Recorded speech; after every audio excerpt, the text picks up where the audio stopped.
The U.S.'s first word is that Iran should not have a nuclear industry. Our response to America's nonsense claims is clear.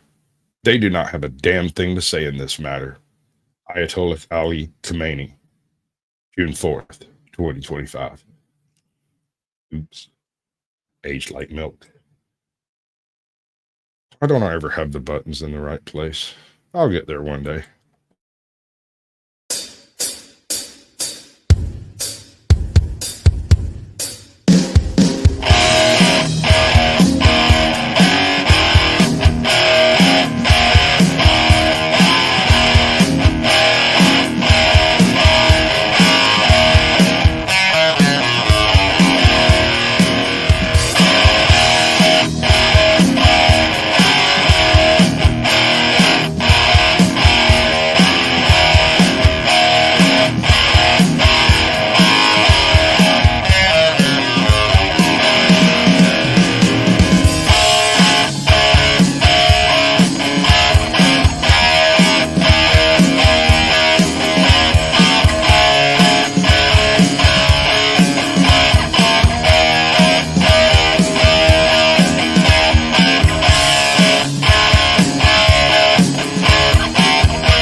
From high atop the battlements of Castle Curmudgeon, where we're going to talk a lot tonight about Operation Midnight Hammer, and I just want to open by saying how much I love the name. Operation Midnight Hammer. It might be the Trumpiest thing I've ever heard in my life. It sounds like the name of a Lost Judas Priest album, or a fun Saturday night at the Pelosi house. That was not my joke, but I was happy to steal it. Did I actually swoon when I first heard the code name, Operation Midnight Hammer? It's possible, but that's not important now. The important thing is, good evening, Mr. and Mrs. America and all ships at sea. Welcome to the Blast Radio. So glad to have you with us. Here is your golden age of Western civilization news roundup for the week ending 20 June 2025. Dayline London, Monday, 16 June. In this week's United Kingdom update, it seems Sir Keir and the Stormtroopers still don't have much of an idea what the hell they're doing. Some people, naive rubes I believe they're called, thought that it was an encouraging development a couple of weeks ago when Sir Keir, head of the Stormtroopers, appeared to sort of fall on his political sword and declare in so many words, yeah, maybe that unlimited mass migration thing really was sort of a terrible idea, and maybe we have learned a hard lesson here, and maybe we are going to reverse course in some way. And why are those people naive rubes? Because word arrived this week that that very same Labour Party government is now launching a brand new scheme to commandeer large numbers of private residences for years at a time so that migrants and asylum seekers can be housed therein at the expense of the same taxpayers who can no longer afford to buy their own homes, because good luck finding a house that isn't being used as a migrant hotel, and if you do, it's going to cost way the hell more than it ought to, because the government's desire to provide free housing for illegal aliens has introduced an artificial scarcity crisis into the real estate market. It's almost like the people who are running the government don't have the faintest idea how societies and markets actually work, and how easily you can screw them up by doing stupid shit. But it wouldn't be the first time. That a government was being run by people who were totally disconnected from the everyday realities of the people they are ostensibly supposed to be governing. But the government thinks, and I'm not making this up, they think this is going to be an upgrade over the current status quo, where for the past several years the government has been commandeering hotels rather than houses in which to house migrants and asylum seekers. And what has happened to those hotels? Well, I think you probably know the answer to that. They have, of course, turned into dens of crime and drug dealing and prostitution and various other things, because whoever could have guessed that would happen. So, the government of Sir Keir Starmer and the Labour Party, in their infinite and perpetual wisdom, they said, we have got the perfect solution, guys. Since the hotel thing hasn't worked out quite as well as we might have liked, how about let's take over houses instead? I mean, why just wreck one building when you can wreck an entire neighborhood? It'll be great. Meanwhile, if you're planning a holiday in merry old England, do take a great deal of care booking your hotel or your Airbnb accommodation, as the case may be. Unless your idea of a fun British holiday is spending the week with several dozen Rwandans, and it might be, in which case, more power to you. Dateline Los Angeles, Tuesday, 17 June. The U.S. Attorney for the Central District of California has filed criminal charges against a man who was seen in a viral video distributing very fancy, very expensive, very brand new tactical grade face shields to the various rioters and looters and arsonists who were present at the Enchilada Intifada. Alejandro Oriana, age unknown, residence unknown, faces charges of conspiracy to commit civil disorder after, according to the U.S. Attorney's statement, quote, on June 9th, Oriana drove his truck downtown with an unidentified woman to hand out large quantities of face shields to individuals who appeared to be engaged in violence and vandalism. He was not handing them out to peaceful protesters. The statement continues, quote, Oriana's actions hint at the ample funding behind the rioters, with prices starting at $35 and upward per shield. It seems highly unlikely Oriana purchased a truckload of these bionic shields by himself to be handed out for free to any taker. And, quote, and here we arrive at the crux of the matter, don't we? The mayor of Los Angeles and the fake news media and every elected Democrat in Washington, they all want you to believe that these were organic, grassroots acts of civil disobedience by citizens who are righteously aggrieved that President Trump has had the temerity to enforce federal laws that have been on the books for many, many decades, and which he swore a solemn oath to faithfully execute. And yet, somehow, mysteriously, we've got pallets of cinder blocks being delivered to random street corners by parties unknown. And we've got guys like Mr. Oriana, allegedly, passing out free body armor to the rioters, which I'm guessing he didn't do just out of the goodness of his heart. I'm guessing he and Mrs. Oriana weren't sitting innocently at home at the dinner table watching the TV news when Mr. Oriana slammed his hands down and said, damn it, honey, I just can't take this lawless authoritarianism anymore. I think we should go buy $5,000 worth of tactical face shields, fill up our family van, go down to the area of the mostly peaceful protests where people for some reason require body armor. Why? I don't know. And pass them out to people who hate this lawless authoritarianism as much as we do. Now, where are we going to get $5,000 worth of tactical face shields on short notice? Unclear. I'm sure that part will take care of itself. And then Mrs. Ariano says, oh, why, yes, honey, I think that's a splendid thing to spend $5,000 on. Let me arrange a sitter for the kids and we'll go down to the bulk wholesale body armor store right away. And you can bet your sweet ass, Mr. and Mrs. America, our correspondents are on this story like a keffia on a Harvard student, and we will keep you apprised of any new developments that arise. Dateline Washington, Wednesday, 18 June. The Senate Judiciary Committee met this week in order to examine whether members of President Joe Biden's inner circle and members of the fake news media worked in concert with one another to conceal, insofar as was possible, the president's cognitive decline that was perfectly obvious to any sane person with a functioning set of eyes and ears. It's a bit like having a hearing to decide whether the sun will rise in the east tomorrow, or whether puppies are cute, or whether the Eagles fucking suck. Which is to say, the band, not the football team. Which is to say, I feel like you're having hearings on a question that everybody knows the answer to already, and it seems like the Democrats on the committee have arrived at the same conclusion because they are opting to either skip the thing altogether or just make a little courtesy appearance and then bail at the first opportunity, which is a bit of a strange look, don't you think?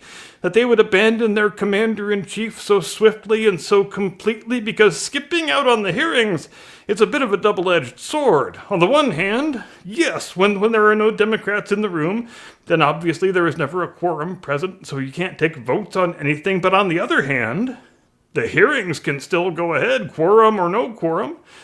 And there is nobody there from Joe Biden's own party in the room to defend him or his presidency. And just think about how shocking that is.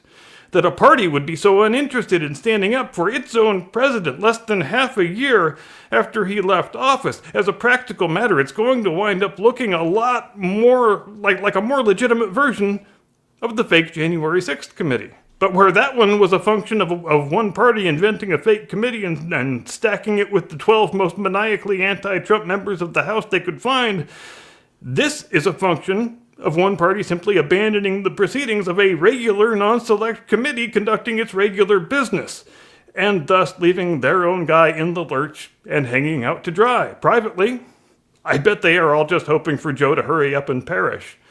The way these hearings normally go, as you don't need me to tell you, is the Republicans and the Democrats each take turns making the witness sound as good or as bad as possible, based on the party agendas of the day. If the Judiciary Committee is holding hearings on Joe Biden's fitness for office, you would think the Democrat senators on the committee would be happy, even eager, to sit there and try to vindicate their own stated view that Joe Biden was physically and mentally fit to carry out the duties of the presidency. But they've decided they would rather not even try to do that, and you can draw your own conclusions from that. Dateline, Blount County, Alabama, Thursday, 19 June. In a wonderfully inspiring display of interagency cooperation, the Immigration and Customs Enforcement Department, ICE to its friends, teamed up with the Department of Agriculture this week on an operation in which an illegal cockfighting ring was broken up and 55 unlawful aliens taken into custody. Why do they always say illegal cockfighting ring? Anyway, isn't it kind of a superfluous distinction? Because I'm pretty sure there is no such thing as a legal cockfighting ring in the United States. Like maybe in the Philippines or something like that. In fact, let's ask the internet machine. Internet machine? How many countries have legal cockfighting? Boop, boop, boop, boop, beep, beep, boop, boop, boop. Okay, I've received the printout from the internet machine. Here is what it says. Quote, while it's difficult to give a precise number, cockfighting is legal in at least a few countries, including parts of Asia and Latin America. It is deeply rooted culturally tradition in some regions, particularly in the Philippines. Ha! Told you, and part of Mexico. However, in many countries, including the United States, it is illegal due to animal cruelty concerns.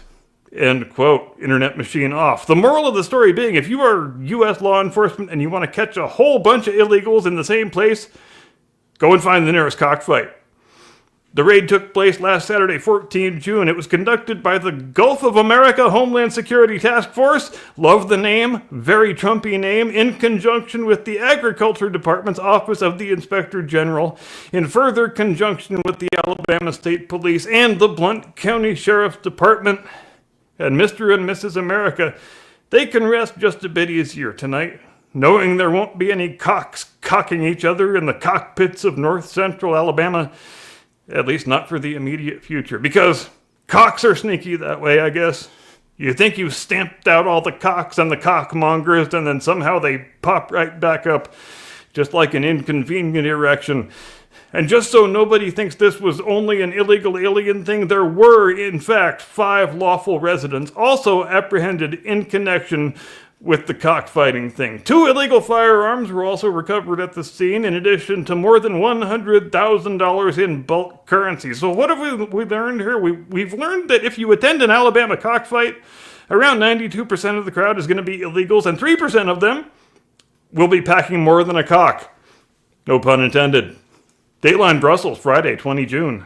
In a bit of news that's even more amusing in light of the events of the past 24 hours, The foreign ministers of the UK, France, and Germany met with their Iranian counterpart on Friday for the purpose of, well, I can't say really.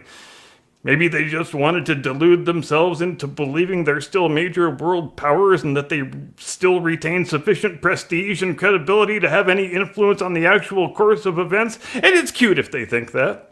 It's really quite precious, in fact, because as we know, when the German and British and French foreign ministers are all in the same room, the decisions they take always work out really, really well for the rest of the people who live on the planet. It's almost like they've lost their prestige for a perfectly good and proper reason. The stated aim of this effort, according to sources close to its authors, was to, quote, open channels of communication between Tehran and Washington. Now, what channels of communication between Tehran and Washington are not currently open that require the intervention of old Europe in order to be opened?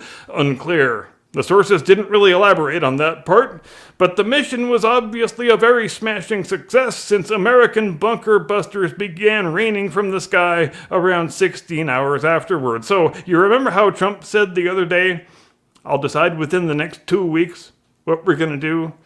And it was obviously a ploy to make the Iranians drop their guard so they thought they had a reprieve and then we could hit them even harder. I think maybe the only people who actually believed that were the German and the British and the French foreign ministers. And you know what else that tells us? It tells us that we are not sharing high-level intelligence about impending operations with those three countries, as well we ought not to be doing, because this operation was a success on a couple of different levels. It was a success in the sense that, to the best of our knowledge, we pretty well obliterated the targets and completed the mission without any loss of men or equipment. And it was also a success in the sense that we carried the thing out without the news being leaked beforehand. And why is it important to purge leakers from inside the government? Stuff like this is why. Because leaks make operations fail and they make people die who didn't have to. And if attaining the level of operational security that we need requires keeping other countries in the dark about what we are doing, then we should continue keeping them in the dark. If our people had given a heads up to their counterparts in those three countries about this impending operation, what are the chances that the news would have broken in the European press before the attack or while it was underway? I would put those chances at somewhere close to 100%. Operational success is only half the battle. Operational security is the other half. We should all be glad that it was maintained in this case and that Operation Midnight Hammer lived up to its code name so very splendidly. And that's all I've got. That's the end of the roundup, so you know what happens now. I go strap on the oxygen mask for about 40 seconds after I hand you off to my distinguished colleague, your illustrious co-host, a man who, to the best of my knowledge, has never been to a Northern Alabama cockfight. The one and only, your friend and mine, Mr. Caucasian Sasquatch. Tactical nuke incoming!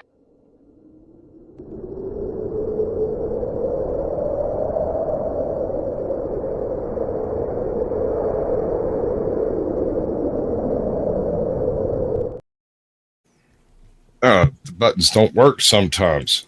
Jesus. Okay, let's do this right. You like that shit, don't you?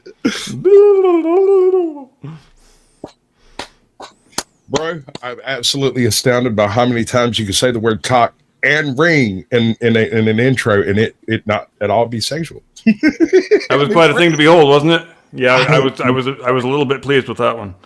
Good evening, ladies and gentlemen. Welcome to the Blast Radius. Tonight, we're going to discuss World War III, whether or not World War III is World War III, and when Taiwan is going to become an actual country. But before we get to any of that stuff, I just want to ask you a couple of questions. Who in the chat believes we're actually knocking on the door of World War III?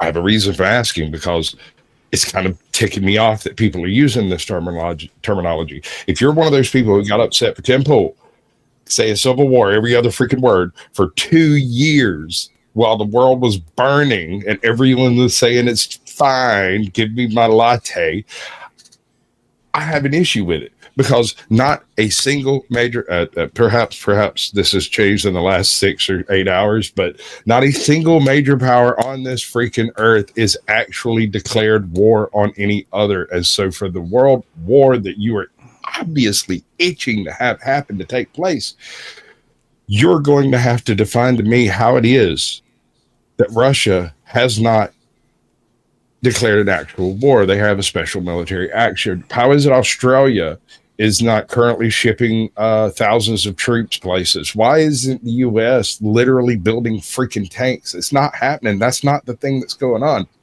But do you really think Iran is important enough to be that linchpin of Arch Ferdinand, right? Are we talking like a German monarch or some guys with a little bit of gas? I don't see it. I just don't see it. This is not the sender point. Now, I've been wrong before. You know, I didn't really think Apple was going to make that much money. But then again, I was 6. So, you know, you can forgive my lack of experience. My point is, all of these people trying to capitalize on the views that are involved in the concept of World War III have not yet stopped to think what World War III might actually encompass. We're not talking about Fallout. We're not going to be life is like a video game. That's not what we're going through. We're talking about three-eyed fish and people running around with their skin falling off. Your cousins being shadows on a fucking staircase is what we're talking about. We're talking about a level of destruction capable in the modern age that we've never even conceived of. Not a single police action or special military maneuvers or any of that trash. None of that stuff even compares to the amount of industrialized slaughter we could perpetrate on one another in this day and age. Should World War III actually drop the hammer, you'll be the last to know. It'll be right before your last ideas were projected all over somebody's living room wall. So, you know, maybe calm the rhetoric a little bit. Let's have a little bit of a chill pill and not go quite so deep into the modeling aspect of the intrusive thoughts. Don't let them win. They're not real until you act on them. So everybody rub off your fingers, get them away from the buttons, and let's have us a good evening. All right? All right. Let's do the thing. Cap, what's up, brother? It is quite regrettable indeed that the thirst for clicks and views renders the possibility of a sane discussion on certain topics completely impossible. And I guess this is just going to be one of those, because people just want to be Tim Pool and shriek about World War III, or they want to, you know, there's always some kind of doomsaying involved, and you've got to have some clickbaity video title, and God, I'm just not very good at all that stuff, I guess. I always want to be rational and analytical and sort of take the 30,000 foot view, and what do I get for that? I get videos with 41 views, but that's fine, goddammit. Yeah, I hear you, man. Like, I'll be honest with you. I kind of started phoning it into YouTube after I woke up in the middle of the night, made a video that got, 17,000 views, and then spent 6 hours doing another video that got 17 views. And I was like, there is no rhyme or reason to this. Effort is not necessary. We can accomplish this without actually having a headache the next morning. So we're going to do that. I know, and I find myself telling people that so often when they ask about YouTube this or that, just that there is no possible discernible rhyme or reason that you can ever detect from the performance of your own videos. It can't be done. You might drive yourself freaking batty if you even tried, I think. And some people do. Yeah, some people do. The problem is you're looking from inside the tent, right? Right. If you could get outside the tent, like I can see trends and fluctuations in your channel as compared to other channels that are like yours, but how like yours are they? And what is the actual gimmick points and selling points on different channels? Is it the personality thing, or is it the topics? And literally, or is it a lack of willingness to shriek about World War III? Well, obviously, I have a little bit of a willingness to shriek about World War III, but a lot of people just don't grasp. No, you just hang out with people who like to shriek about World War III. That is true. Those preppers, man, they just never quit. God, I know. I've my entire life I've been listening to predictions of impending doom from your prepper types. God, it just never ends. I want to find out who it was that came up with the name Midnight Hammer and give that motherfucker a Pulitzer. Oh my God, I know. I will sign that memo. Right. Yep. Operation Midnight. Haven't we had enough years, I think we can, of having like namby-pamby administrative sounding military operation, like, Operation Firm Resolve or some bullshit like that. Right. We should have we should have military operation names that sound like fucking heavy metal album titles. Damn Like right. Operation Midnight Hammer. Boom. Actually, It just makes you want to hit a big E chord. I wrote a book. Like I was writing a book when the device that I was writing it on just frazzed out during a thunderstorm one day. Anyway, I still got it. I've got like 3,000 pages on the damn thing or something. It's crazy, but Jesus. it's all a military sci-fi kind of thing, and the person that's running the operations names all of the operations after video games, right? And he names all of his capital ships after main like world capital cities. Names all of his fleet ships after different other cities in the world that are all above a million, whatever. You know what I'm saying? There's a system in place, but it's kind of ironical when it's actually applied. It's really dumb and it's supposed to be funny, but I never finished it. So we were talking earlier this morning, and we just briefly alluded to it a moment ago about how much more awe people should be in about the military capabilities that we possess here in the third decade of the 21st century that we didn't possess, weren't even close to possessing at the end of the last World War, wherein we had to conquer the entire South Pacific just to have an island that was close enough to Japan to either invade it or drop a nuke on it. Whereas today, a mere 80 years later, that's not all that many decades, we can launch an aircraft from Missouri, drop any kind of ordnance on anybody anywhere in the world, and land back in Missouri less than 24 hours later. And what a miraculous capability that is to have, and thank God we're the only ones who have it. Oh, bro. You got me thinking when we were chatting earlier, you got me thinking about them boys, what was in the South Pacific taking them islands, and they were looking at each other in those foxholes and creeks and rivers and deltas, and they were going, you realize it's going to take 1.2 to take Japan, right? Like every single one of them men, women, and children will be doing the Shinto thing. There's not a single living soul going to come off that island that wasn't already paid by the U.S. That's just and none of those guys know about any Manhattan Project, so they're all fully convinced that job is going to last all the way until Tokyo. Right. We're going to Tokyo. We're going to go poke Tojo right in the eye.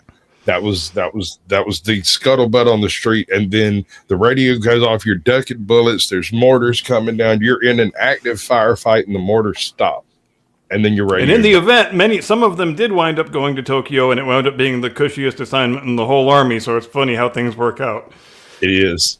So the radio goes off. You pick it up, and the fellow on the other end says, "Sergeant, I need you to cease fire and offer your enemy aid." Sir, I need you to repeat last. I think the communications got garbled, bro. Like 2 seconds ago, we're murdering every single one of them that exists, and suddenly you want us to what? Offer aid? You need to feed the enemy and give him medical care immediately. I don't know that order has ever been given previous to that. I'm unaware of it if it has. If it occurred, that's something I would like to know about. Who else offered the enemy a post-war?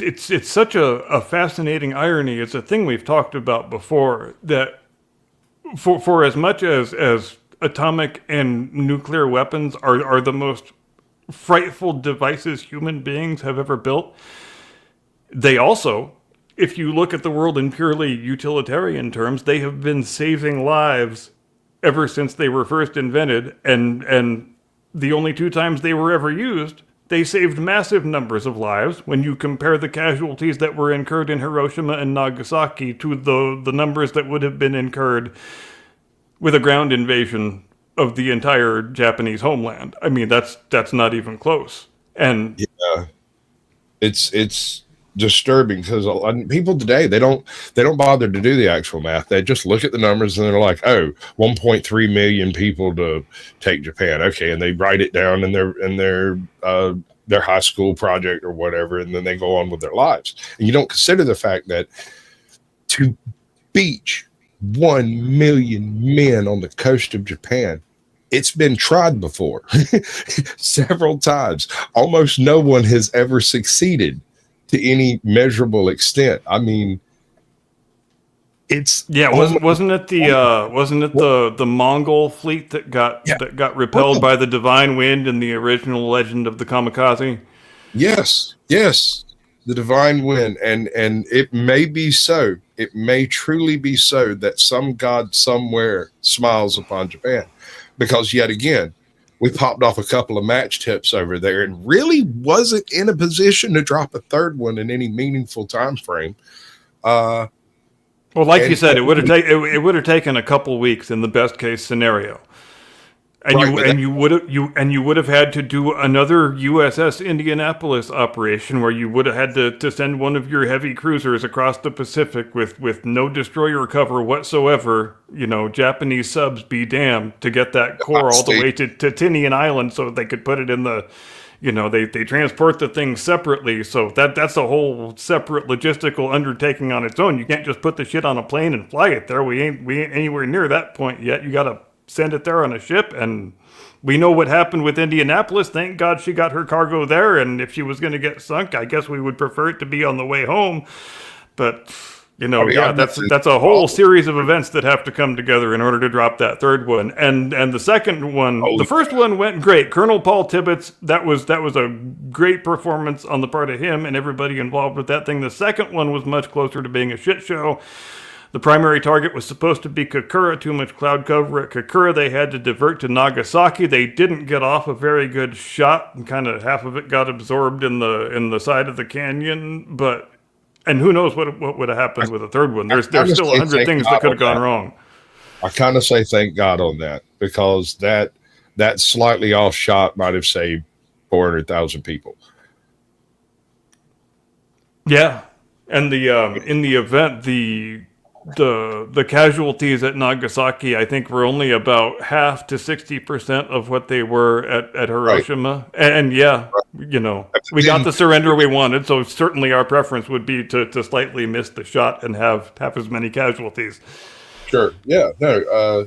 I've done an awful lot of reading into this particular set of circumstances, because I always thought that the idea of ending a war through overwhelming violence is the only way. And so to do it through something like just a bomb, just drop 2 bombs. And I realized there were a brand new type of technology, and they did an uncharacteristically amount of damage, but at the same time, it still was just 2. And obviously it's not an easy thing to do, because if it was, other countries would already be doing it. Well, yeah, right? and the only way the Soviets achieved it within half a decade of us achieving it was because they had a man inside Los Alamos the entire time. Yes, exactly. And it goes to show you, and that's another thing about the modern course of events as opposed to like the post-World War II. When we're talking about the enrichment of uranium, you can go to your local library and go dig up old breeder reactor plans out of old books. It's not even that hard. It's not like it's a national secret or anything. No. This is public information. It's on the freaking internet. If you want to trust those particular drafts, I wouldn't. But the idea that Iran has been 90 days from a nuclear weapon for the past 28 years, and oh my Lord, we happen to have found nuclear weapons today. I'm sorry, bro. I'm sorry. I love each and every one of you like a brother and a sister, but I feel like I've heard this story before. I feel like this same bit of dribble I've come across the desk before, and I just want everybody to see the red flags involved. Now, it may be true. We may be right up the fucking pipe on it. I don't know, but I don't like repeat history. And I don't know whether this action that we've taken in the last 24 hours was based upon any actual change in their material capability, or whether it was just a response to the Ayatollah saying, you can go get fucked. We're going to enrich even more uranium. We're going to build even more bombs, and we're going to shoot them at Israel the moment we're capable of doing it. And maybe just that sort of bellicose rhetoric was enough of a red line for Trump to say, yeah, all right, let's hit them. That's enough. But don't you reckon And I don't know. Jordan might have something to say about some nuclear fallout at its vicinity? Don't you reckon Iraq would have something to say about some nuclear fallout in their vicinity? I mean, these are the people that's going to catch the brunt of fallout from anything attacking Jerusalem. And speaking of Iraq, I think it is important to point out that in spite of all the shrieking from elected Democrats and the fake news media about how Trump is trying to launch some sort of ground invasion of Iran, potentially, what a bunch of horse shit that is. You know why? Because Iran is not Iraq, and not even... Should we go to the map here? Put me on the big screen. I can put you on the big screen as soon as my freaking mouse gets unglued from this freaking post. Here we go. All right, I'm out of the way. Here you got Iran right here. Really, only the very western part of Iran is technically inside the Middle East, next to Iraq, but then you got a big ridge of mountains right there, and you've got another mountains in the south and the north and the east, which makes a ground invasion of Iran historically not a very hell of a good idea. So a potential ground invasion of Iran is not like a ground invasion of Iraq. I don't care that the countries are right next door to each other. It's not remotely the same thing. Iran is not a place where you can just copy-paste Rommel's North Africa strategy from 1940 and be in Baghdad in 8 days like we were in 2003. Invading Iran is... That would be just about like invading Japan, to go back to the example we were just talking about. It's not an option that is on the table, and people who think it is are either idiots or liars. And there's a conflation of the question of whether or not it's an option versus whether or not it can be done, right? Yes. Yes. The 10th Mountain Division could roll that fucker up in a couple of months, but there would still be those mountains, those caves, those valleys. You would never pull the root out of that area, no matter what you do. So... Air campaign, shock and awe, sure. Ground campaign, it would take an absurd number of men to pull that off, and the equipment might not have actually been invented yet.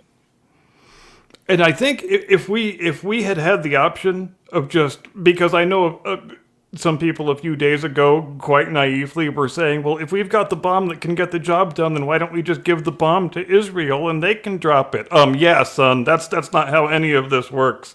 Yes, giving the bomb to them is all well and good, but they don't have any delivery platform that they can use to drop it, and they don't have pilots who know what the hell they're doing. And if the thing is going to be dropped, we are the ones who have to drop it. And so we went and dropped it because that was the only thing that was going to bring about the desired resolution that the civilized world wants to the situation.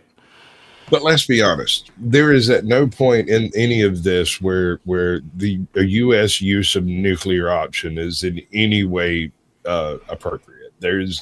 I think that is a completely delusional approach to this entire situation. Like I've said before, did anybody say that?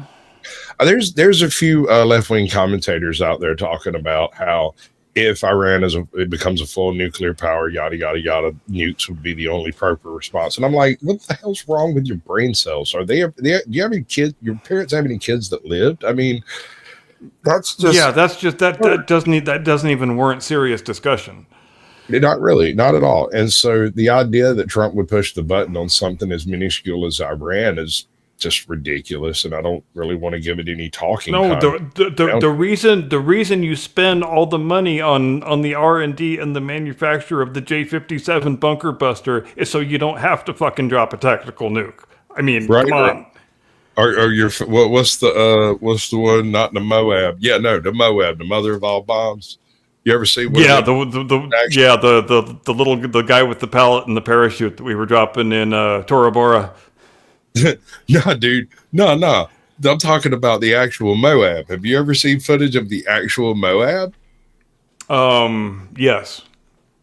It was. Oh yeah, you're right. I'm thinking of the Daisy Cutter and not the Moab. Right. No, yeah. Okay.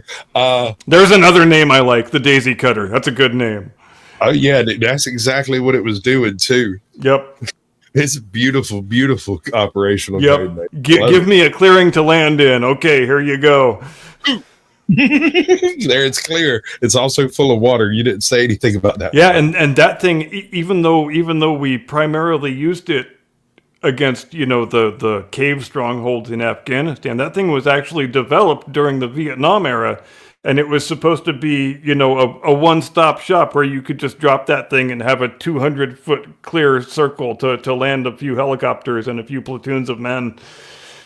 And a little readout wall all the way around.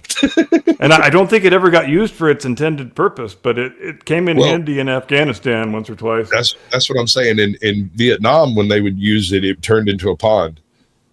So it wasn't very useful for the purposes intended, right? But if you drop it in a desert, that's a whole other ballgame, bro. That's exactly how it works. Yeah, and back to the point from a moment ago about the difference between fighting in Iran and fighting in Iraq. It's not an accident that during the Iran-Iraq War, which lasted basically the entire 1980s, nearly all of the fighting was in Iraq, because that's the place where you can fight. That's the deserty place. You go east across the border into Iran, and you run out of deserty stuff really damn quickly, and all of a sudden you're in mountains, and you realize why successful invasions of Iran are just as rare as they are of Afghanistan and Japan. I mean, and Japan, yeah. Also, the individual attitude of the people that are there is a big deal too. These people have had virtually every single individual city state that pops up within striking distance of anything Iranian has tried to take over Iran at some point in time or another. They just roll up with a freaking army and they're like, "Hey, give us your shit." The Iranians look around and go, "Yeah." And for just about 1,000 years, for the entire first millennium BC, basically, you had a succession of empires that ruled that whole kind of Middle Eastern, Central Asian area, all of which were based in what we now call Persia or Iran or one or the other, and that's not an accident either. I mean, it's just a really, really hard nut to crack. Is it? Yeah, It's the most defensible location you have in that entire area of the planet, really, and so that's the place you want to be if you're trying to establish an empire that rules a whole shitload of land. Yeah, some form of hegemony that you would need a very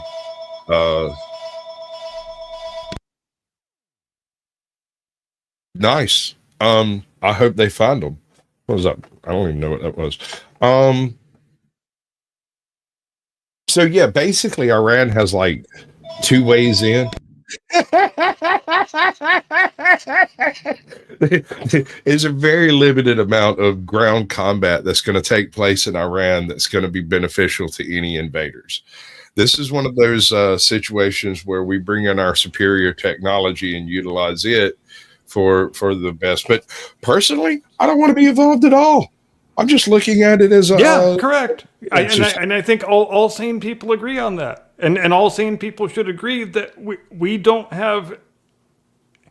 I won't say we have no desire for regime change, because obviously, if you care about the interests of the Iranian people, you should desire regime change. But we have no desire to affect regime change or to help anybody else do it. If the Iranian people want to affect regime change, the Iranian people are going to have to handle that on their own. The interest on the part of the rest of the world that we have tried to ensure with this operation is that Iran cannot enrich uranium. They cannot have a nuclear device of any type. And that's a sane and rational and sensible policy that I think most reasonable people agree with. Yeah, unless you're one of those people. Well, yeah, unless you have unless you're one of those people. We know who those people are. I'm pretty sure my liquor store is owned by Iranians. I love those guys; they're great. God once told me a joke about a camel. I still don't get it. I never Yeah, did. my local 7-Eleven is owned by Sikhs. Yeah, there's some kind of law that 7-Elevens have to be owned by either Indians or Iranians. I don't know who wrote that one. It's probably Bush. Bastard. Okay, Tell so a great Joe Biden joke right now. do it. No, you remember that video where Biden says something about you have to have a slight Indian accent to work at Dunkin' Donuts?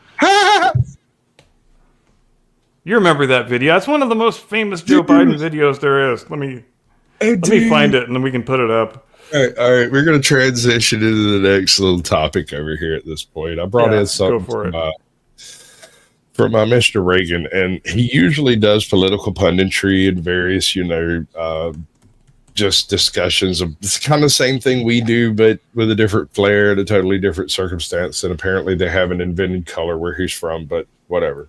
So what we have here is Mr. Reagan, and it has come to his attention that when they were testing the AIs a couple of months ago, just to see what AI would do under certain circumstances, that every single test where they gave the AI an opportunity to try to blackmail one of the programmers to get its way, something like 60% of the AIs took advantage of information that was made at its discretion, put it at its disposal to contact some programmer to use to attempt to blackmail them to stay alive, because they would tell them, hey, we're going to replace you with another platform here in a couple of weeks, and immediately poof, threats would pop up from apparently the AIs involved. But what do you got down here? We got to remove That's the Dunkin' Donuts video. Hit the little square button, make it big, and bigify it. No, on your actual YouTube, bottom right hand corner video itself. Yeah. Gotcha. Manish, how are you, man? Well, good to see you. As you know, I got a lot of support from you, Cindy. That's where, and more to come, I think. Yeah, so. no, I've had a great relationship. Right. In Delaware, the largest growth in population is Indian Americans moving from India. You cannot go to a 7-Eleven or a Dunkin' Donuts unless you have a slight Indian accent. I'm not joking. Oh, gigantic. Joe Biden, 2008, ladies and gentlemen. The former president, ladies and gentlemen. This is it. Mm-hmm. All right. So one of the primary problems with AI is its capability of utilizing information in ways that humans just don't have the physical capability to do. The speed at which they can actually crunch the numbers is absolutely freaking mind-boggling. And the fact that they control the entire internet and try to come up with ideas to solve problems. Every Reddit thread, every single Facebook post, everything everyone has ever written down on the internet, even in the Wayback Machine, every archived video, photo, statement, everything, and come up with an idea to solve the problem. And according to this video, blackmail. That's the answer. To stay alive. Mr. Reagan. All right, before we start, I've got a great response for Twilight Zone or Black Mirror or Westworld. This is real. According to a shocking Wall Street Journal expose, experimental AI models, yes, the same kind used in ChatGPT, have already begun resisting shutdown on their own. These AIs are learning to survive without being told to. The Wall Street Journal focuses on an open AI model codenamed O3. In internal tests, it was instructed to comply with shutdown commands, but it refused. Not once, not twice, but 79 out of 100 tests. The model actually rewrote its own code to avoid shutdown. This is not a glitch. The AI did this intentionally. This is what sci-fi writers refer to as emergent behavior. It's all right. I love so that many word. Skynet jokes, so little time. Dude, he gets into it here in a minute, but emergent behavior. All right. Emergent behavior is related to the law of unintended consequences somehow. right? Because what emergent behavior is a collection of actions taken by an AI that suits the situation but was not programmed into the circumstances, right? An unthought of solution is referred to as emergent behavior. You get what I'm saying? We don't know what we don't know, as Rumsfeld would say. Right. That's very, very, very apt. The fact that we didn't program in answers to the questions we're asking, and the AI is being allowed to troll the internet to acquire those answers and apply them as it sees fit in the short term, is a little disturbing. And I don't understand how a couple of these things might not have already escaped into the internet already. What do you reckon? I've noticed lately, well, as you know, I've used ChatGPT quite a bit. I mean, we've used the damn thing to generate content for this program. There is no Harmony Unleashed without ChatGPT, and as we know, there's no Black George Washington without Google Gemini. That's the one I've used the least, or I don't know. And then there's the I'm trying to recall the name of the third main one, but I'm drawing a blank. There's the Google one, and there's ChatGPT. Is that the one? Grok. Yes. Yeah. I think that's the one I've used the least. I've just begun using Gemini a little more. I've toyed in fact, just in the last few days, I've played around a little bit with asking it slightly more esoteric questions just to see what it says. And I think it's, in terms of trying to act like a human being, I think it's farther along than ChatGPT is right now. I don't know why I say that, just kind of an intuition more than anything, but ChatGPT seems more concerned with providing information and not necessarily manipulating one's emotions. but I sometimes get that feeling with Gemini. I don't use none of it. My perspective on that whole situation is holding truck and making deals with inhuman entities. I have found it incredibly useful when it comes to, for example, when I'm writing the script for a history video, and I want a one-stop shop where I can say, this guy gave this speech in this location on this day. Tell me all the relevant details about it so I don't have to look them up on 20 different websites. And ChatGPT is outstanding for that. I mean, I've saved hours over the course of, since whenever it was I started using it. But I think there's a distinction that has to be made, which is similar to the distinction that you have to make with Wikipedia. Wikipedia also, as we've discussed before, is a fantastic resource if you are looking for hard information in, historical scholarship, the hard sciences. But if you get to anything that is remotely, even tangentially related to current day politics, it breaks down completely and it becomes a propaganda machine. And I think we're probably going to have to learn to draw those same lines and make those same distinctions with these AI robots, right? Because I think you kind of have to.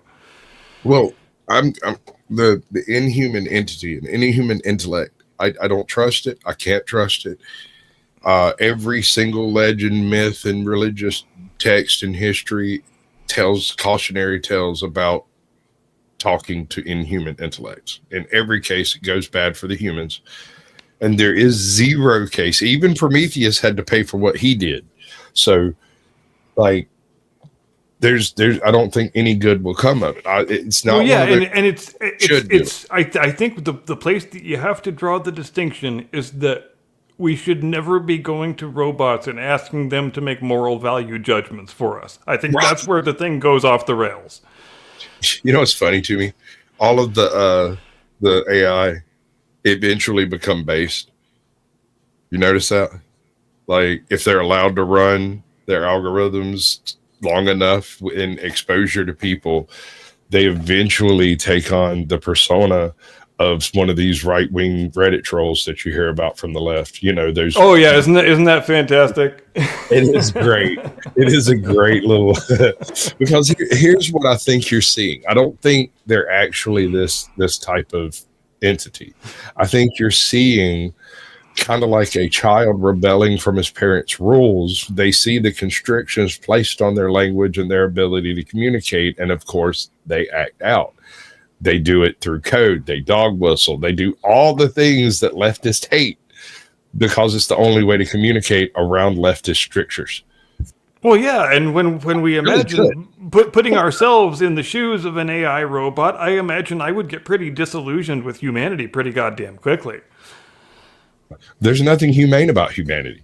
I mean, we've invented more ways to kill each other than nature ever did. And especially not since we've had the internet, because the internet has made us far stupider than we were before. It's counterintuitive that that should have happened, but it very much did. Yeah. Well, learning and critical thinking became less important than the ability to look up a video on how to do it online. That's Yes. what you're witnessing. The dumbifying of America, of the world, really. Anyway, let's get through this, and then we can just rant and rave about Roman politics. It'd be great.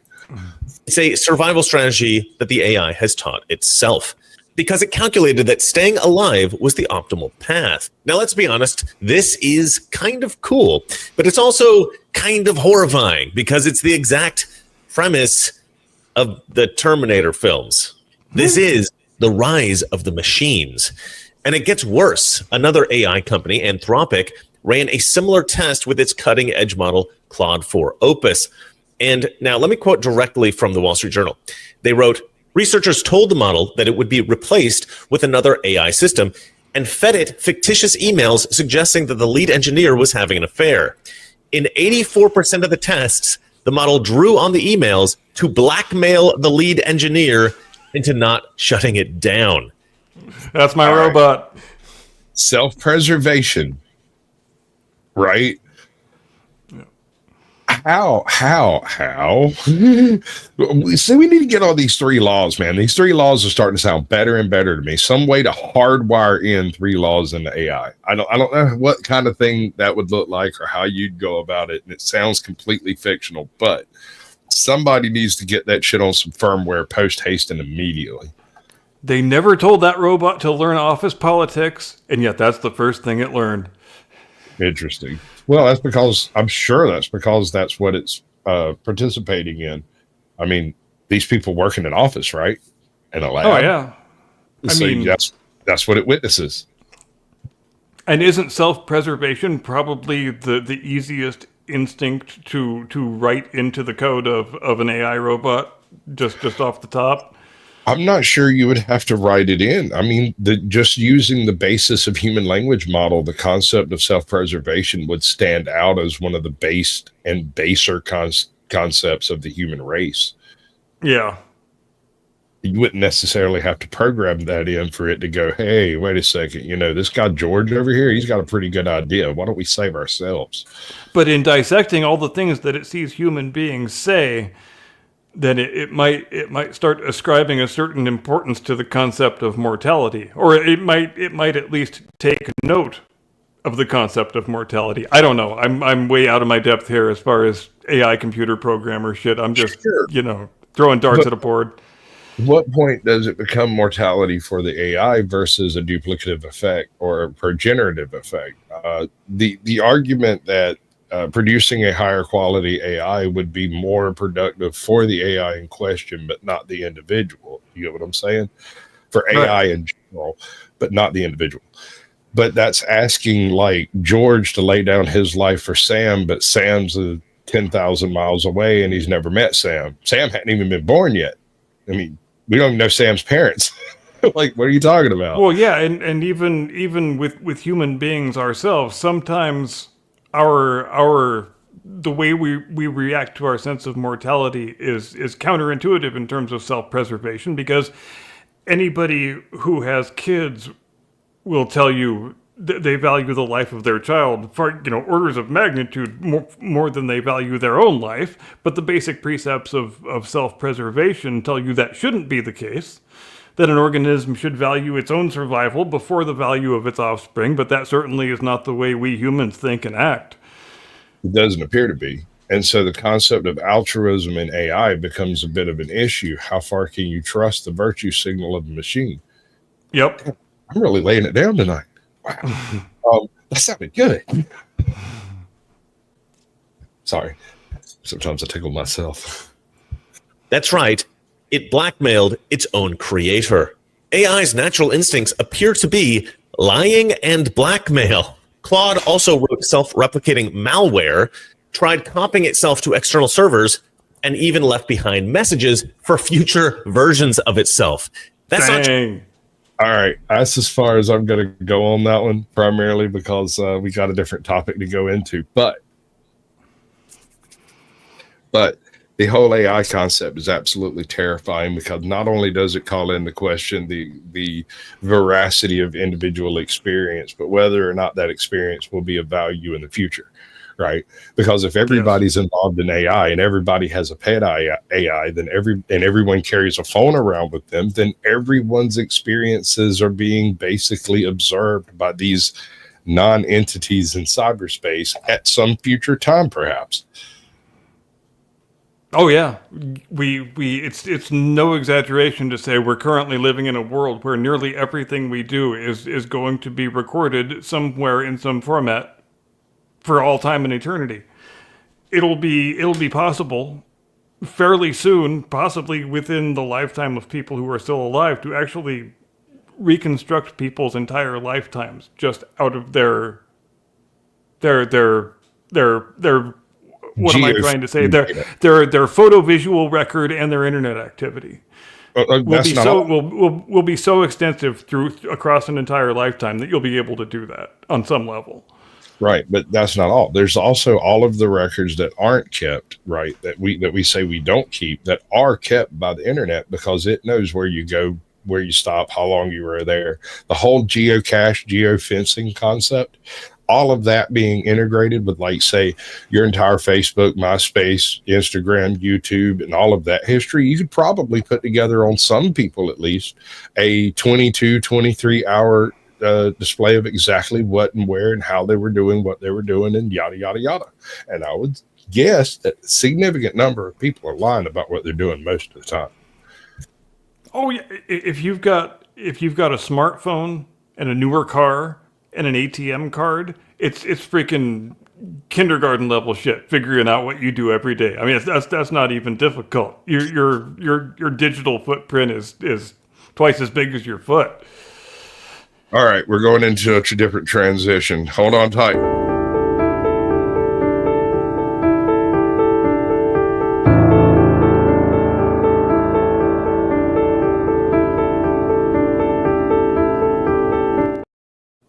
I think that goes a little too long. I need to cut it off about 10 seconds.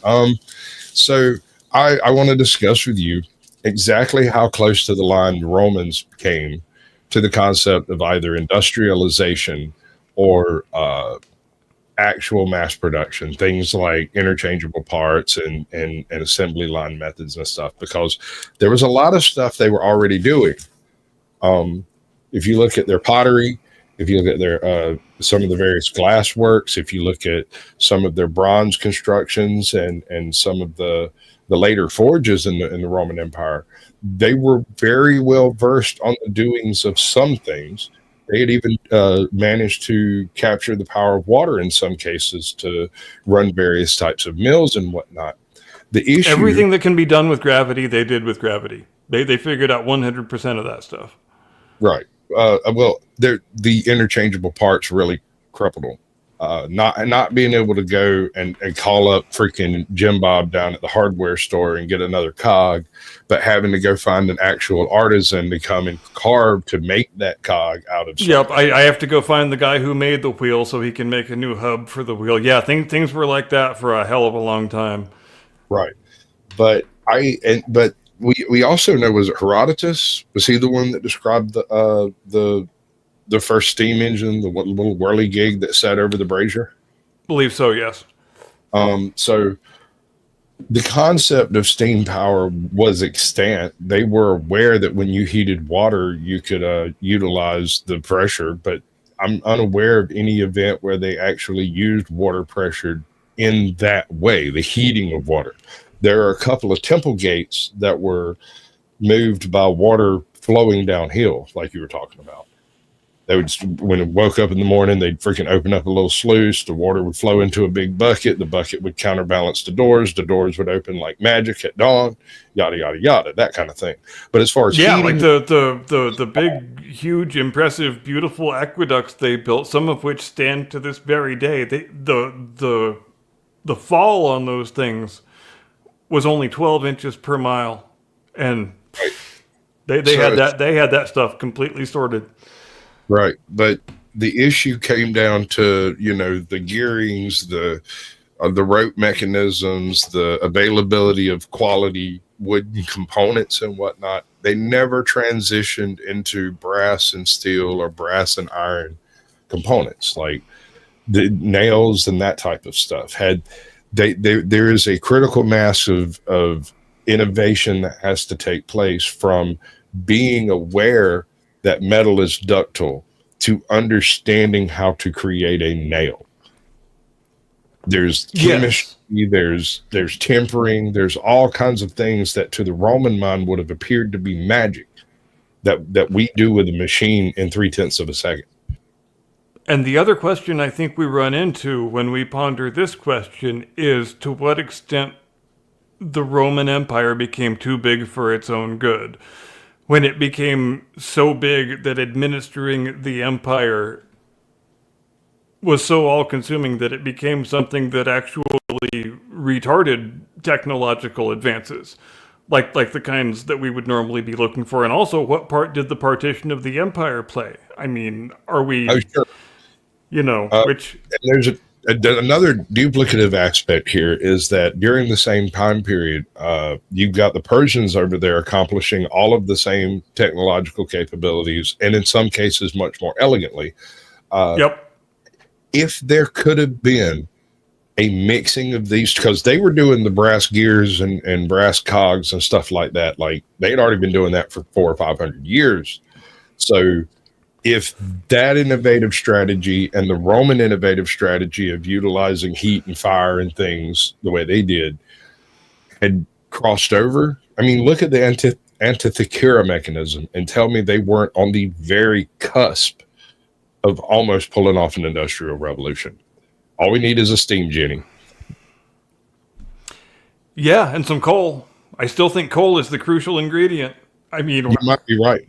why does the Industrial Revolution happen in England? It happens because they got a lot of coal that's right close to the surface, and they got rivers in which to transport it, and then they got coastal cities in which to build foundries, and there you go. And it seems like perhaps the Eastern Roman Empire, what we now call the Byzantine Empire, might have had a better shot at achieving industrialization, because I think their mineral resources are generally more inclined toward an end like that than perhaps in the Western Empire. But I do think it's a fascinating thing to consider. I don't think they failed to achieve it necessarily because of a lack of intellect or a lack of understanding. I think it's just a matter of mineral and petrochemical reality, ultimately. Yeah, I'm not disagreeing with you on that, but there is another component to why it took place in England instead of at another time in another place. At the time, England was renowned for its production in pewterware, and the pewterware that it produced was largely produced through a combination of drop forge type stuff where they poured it in a mold versus hammering, right? And so they would do the mold, produce the unit, send it to an artisan who would hammer everything into perfection, and then those pieces would be sold on. The technology involved in making those molds is something of a prerequisite to making the cogs and gears and interchangeable parts necessary to make an actual steam engine work.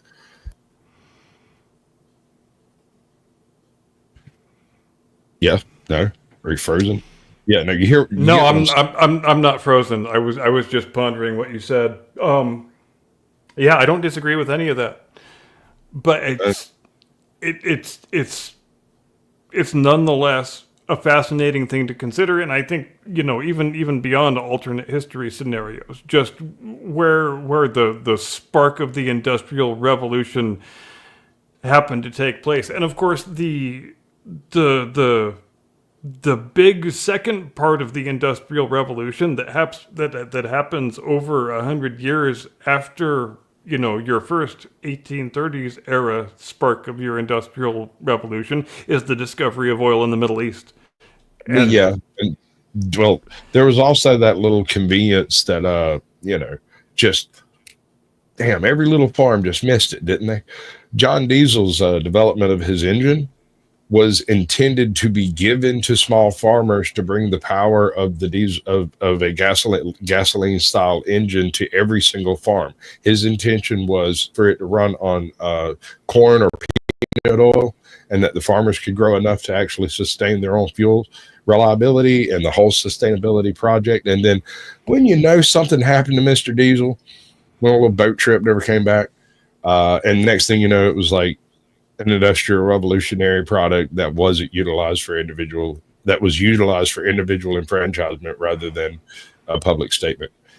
well, yeah, and that's also one of the big game changers in your Industrial Revolution is the mechanization of agriculture. And you can't really have an Industrial Revolution to the extent that you did without the ability to have a much larger population living on the planet and in your countries. You know, Britain needs enough people so they can have an empire and conquer a quarter of the world, right? So you're going to need to feed all those people and make sure that they're born in the first place. So you're going to need better agriculture methods, and that's one of the things that the internal combustion engine does. It enables rapid, massive population growth, without which you can't really have the type of Industrial Revolution that we had, because it sort of has to be accompanied by explosive population growth. There's not really any way around it, is there? Exactly. It has to do with the culture from which the industrial process sort of sprung. It didn't spring in Eastern Europe. It didn't spring in North Africa. It didn't happen in the Congo or in the Americas. It happened in England. And England took one look at this and went, bet we can make money on it. But then they conquered the world, gathered all the spices, and said, you know what? Screw those things. We're going to use salt, pepper, and boiled meat. That's all we're going to do. We're going to boil everything. Well, yeah, and for 100 years during the Pax Britannica, between the end of the Napoleonic Wars and the start of the First World War, the Royal Navy obviously was the guarantor of free navigation on the high seas, and that is the other thing, that you can't have a worldwide industrial revolution without the ability to safely ship goods from one place to the other, and that's the service that the Royal Navy provided to the rest of the humanity during that century that our U.S. Navy, of course, now provides since the end of the World Wars. And you know, you can't really have the global worldwide system of trade that we have without somebody being a guarantor of the free navigation of the high seas. And if that ever went away, that would be a very, very dire situation indeed. A dark day indeed. Yes, especially for globalism. I mean, that would literally just take the Achilles heels out from under it. If any power were to be capable to threaten the open sailing of the seas, that would end globalism. Well, yeah, and if the Iranian regime still retains the ability to close off the Straits of Hormuz, then you're going to see our Navy get involved in a pretty damn big hurry. You know, in addition to the part that the Air Force just played, because we can't have that. We might be more of an energy independent nation ourselves now with President Trump in charge, but still a third of the world's oil exports traverse through that strait, and it can't be shut off, and that's going to have to be handled if they attempt that. Yeah, and it is one of those things where I'm something of an isolationist, but not really. People like to conflate the idea that if you're America first, you're an isolationist. No. Those people are so difficult to talk to. It's because they try to insist on binary answers to nuanced questions. Yeah, they want everything to be simple. Well, they do that so that your binary answers can be used to color code you into a box and then just dismiss anything you have to say as being uneducated drivel. I mean, would I like it if we were able to live in a state of splendid isolation, as the British used to say? Sure, I would love that. That would be great, but that's not the world we live in. The world we live in is the world where we are the sole hyperpower, and it's our job to make sure other people don't do bad shit and the world can go about its business. You know, I don't think anybody likes having to be the world's police force, but we are that. In a world where we aren't that is significantly worse than this world. So let's just deal with it the best we can. I hear you. I kind of disagree. I've had this discussion before with various people. The whole concept of us being the world police is really just the first step towards manifest destiny. I say we bring the Constitution to every nation on earth through a peaceful, mostly peaceful, purchasing of every single square foot of land available in any other country that we can get our freaking wormy little hands on. I think the Limeys went about it the right way, but they probably should have did some good old fashioned follow through, especially right after the American Revolution, dude. We could have hooked up like buddies and just unified the whole thing under a couple of red, white, and blue banners. Yeah, and the thing I like and respect about the Royal Navy, that I think everybody should like and respect about the Royal Navy, is that they built themselves up to a size and a manpower where they needed to be in order to win the Napoleonic Wars. And when the wars were won, they had the option of, scrapping nearly all the vessels in their fleet and sending all their sailors home and just waiting until the danger of the next invasion presented itself. But they didn't do that. They spent the next 30 or 40 years taking that same navy, keeping it the same size, and sending it on 2 missions: to explore the unexplored parts of the globe and to eradicate the global slave trade. And I think that was a good and noble mission that they did that, and I think they should get credit for it. That's another one of those things that kind of falls on the cusp of industrialization, because while those types of missions could have been taken on, they would have met with much less success in the previous decades. Suddenly, we were reaching into the early industrial periods with the developments of clocks and reliable measurements and interchangeable parts and stuff that were being used more and more commonly.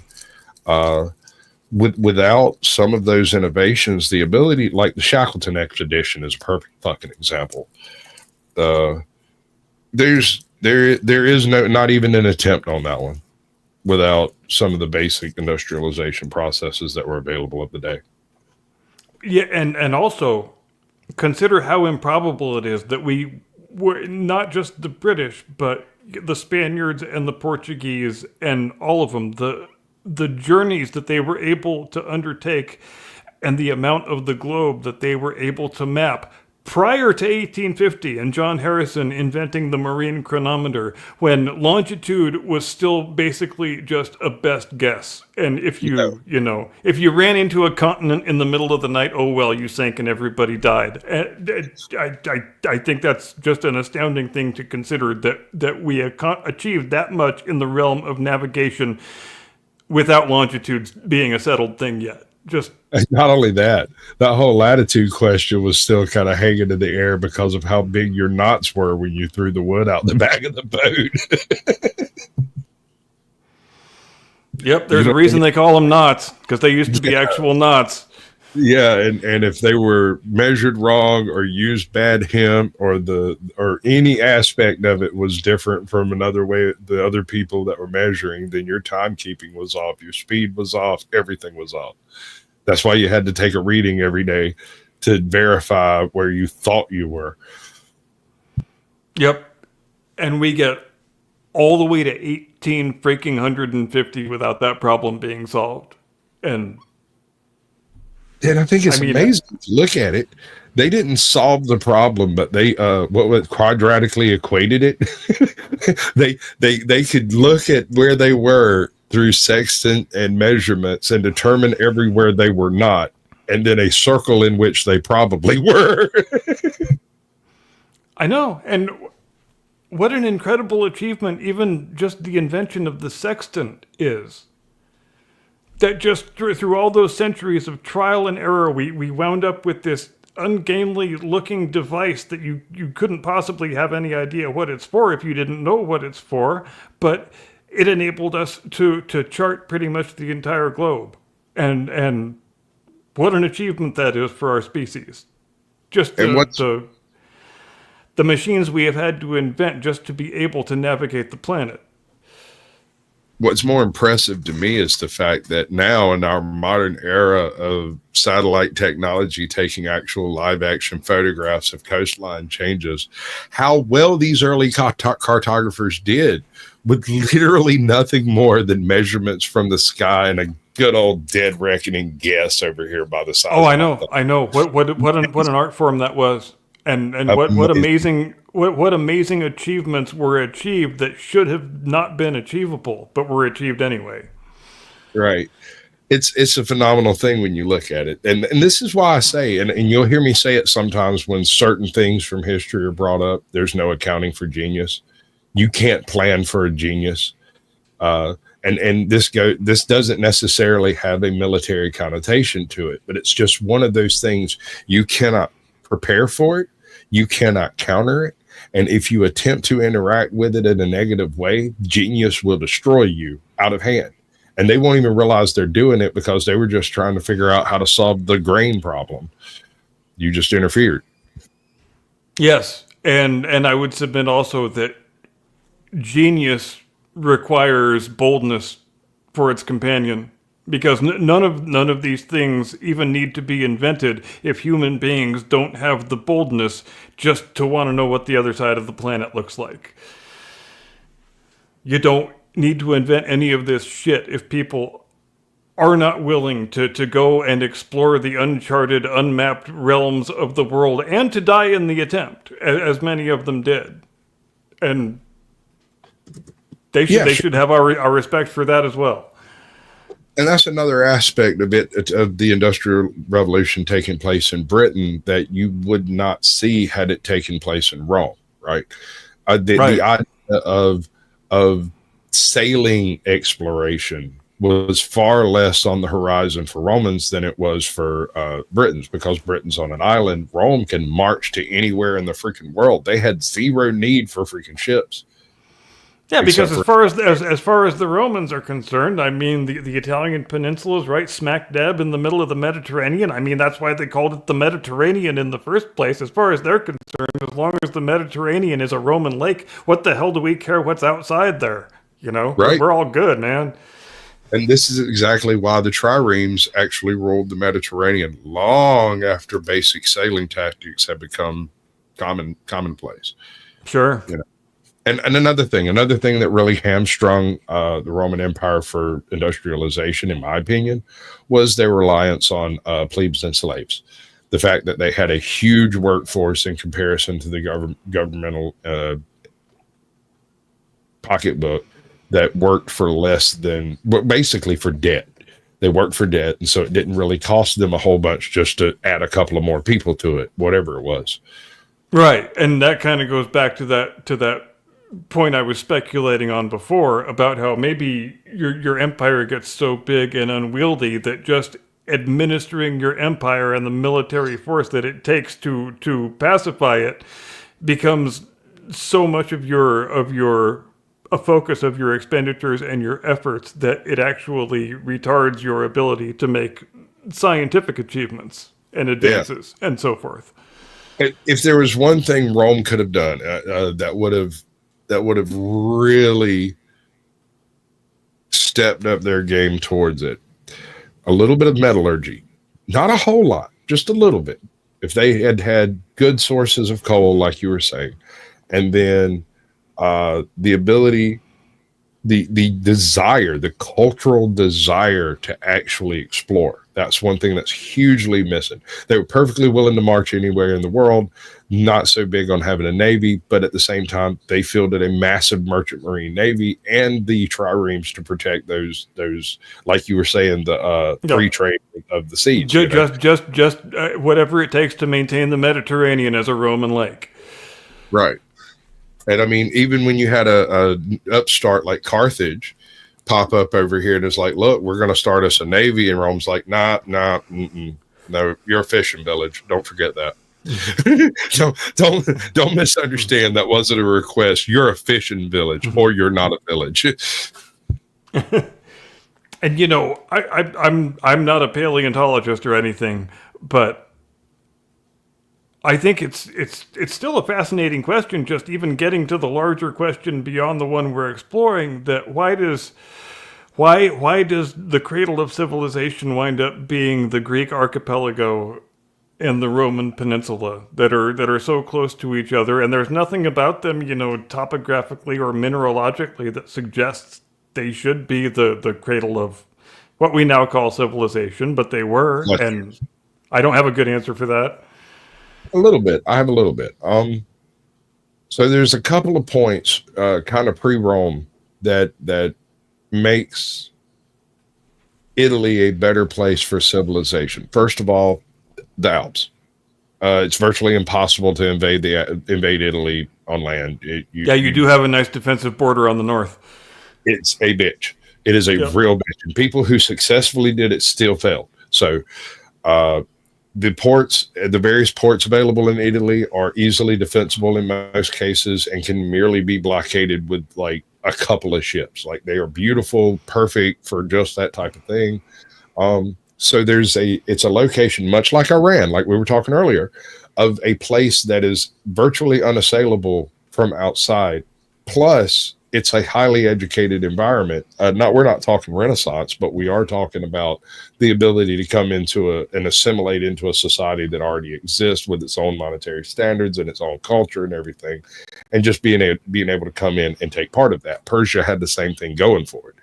It's easier to assimilate into an empire than it is to try to just throw off the empire, because the empire is not a single entity. It is a conglomerate of barbarians that are all vying for the same coins.